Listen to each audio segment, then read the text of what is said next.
हमारा हेलो मित्रों। हमारा जो डीएनए होता है वो बहुत ही पैक कॉम्पैक्ट करके न्यूक्लियस में होता है। एक क्रोमोसोम में एक डीएनए होता है, एक डीएनए मॉलिक्यूल होता है। ऐसे कितने पेयर्स है क्रोमोसोम के? 46 पेयर्स। तो 46 क्रोमोसोम डीएनए मॉलिक्यूल्स होते हैं। फिर एक डीएनए में लगभग 1000 या 1000 से ज़्यादा या 1000 से कम एक क्रोमोसोम में जीन्स डीएनए पर हो सकते हैं।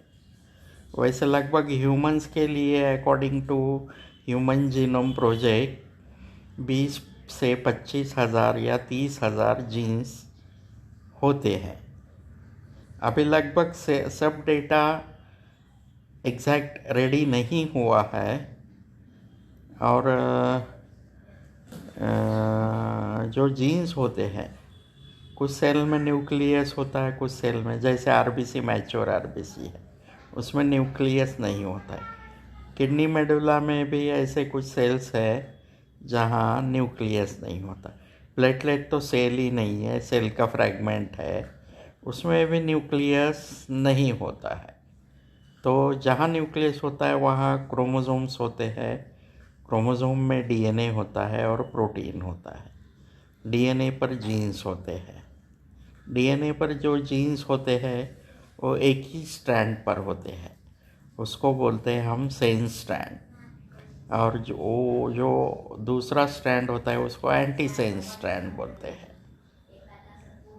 टेम्पलेट स्ट्रैंड पे जीन होता है, वो इस स्ट्रैंड पर हो सकता है या उस स्ट्रैंड पर हो सकता है। और जो जीन्स है वो लगभग हर सेल में एक जैसे ही है। हर सेल में, जैसे न्यूरॉन लो, लीवर के पैरेन्काइमल हिपेटोसाइट्स लो, किडनी के सेल्स लो या बोन के सेल्स लो, हर तरफ जीन्स एक जैसे ही होते हैं। मज़ेदार बात यह है कि हीमोग्लोबिन एडल्ट्स में सिर्फ आरबीसी ही बना पाता है। दूसरे कोई सेल्स नहीं है जो हीमोग्लोबिन बना पाए। तो इसको बोलते हैं regulation of gene expression. Neuron में हीमोग्लोबिन का जीन है, बोन में हीमोग्लोबिन का, बोन का जो आउटर कॉम्पैक्ट बोन है उसमें ऑस्टियोब्लास्ट, ऑस्टियोक्लास्ट, ऑस्टियोसाइट है, उसमें हीमोग्लोबिन का जीन है, मगर वो नहीं एक्सप्रेस कर पाता।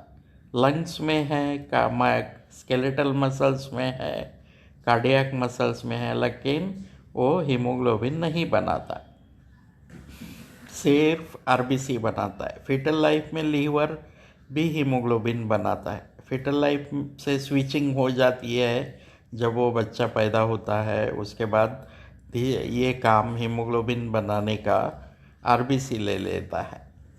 फिर अल्बुमिन नाम का जो प्रोटीन होता है उसका जीन हर तरफ होता है। न्यूरॉन में होता है, लीवर में होता है, बोन में होता है, लंग्स में होता है, हार्ट में होता है, लेकिन ये एक्सप्रेस सिर्फ हिपेटोसाइट में ही होता है।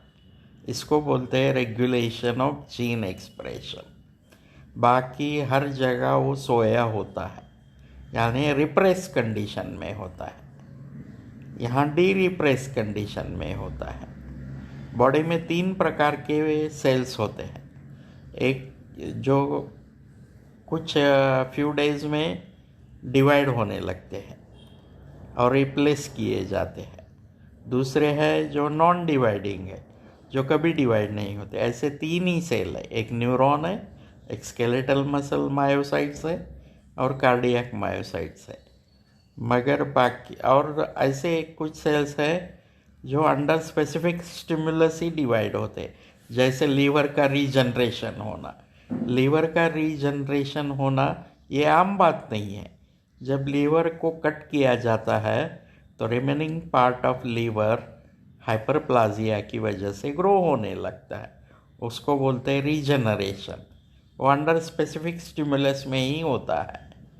तो हमारी बात चल रही थी कि हर जगह जीन्स एक जैसे ही हो सकते हैं। तो अल्बुमिन का जीन हेपेटोसाइट में होता है, एडल्ट में हीमोग्लोबिन का जीन आरबीसीज में होता है या इरिथ्रोसाइट्स में होता है। और और क्या लो, और कुछ लेना है। हाँ, एसिड बनाना, एच सी एल बनाना स्टमक का काम है।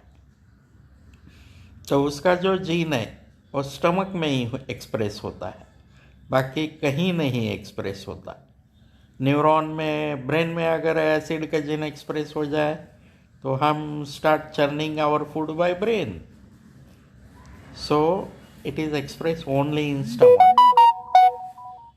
ऐसे ही ये है, ये जानकारी बहुत बेसिक है और ये सबके लिए जानना ज़रूरी है कि Y genes are same everywhere, express differentially in different cells। ये जानना ज़रूरी है। Thank you.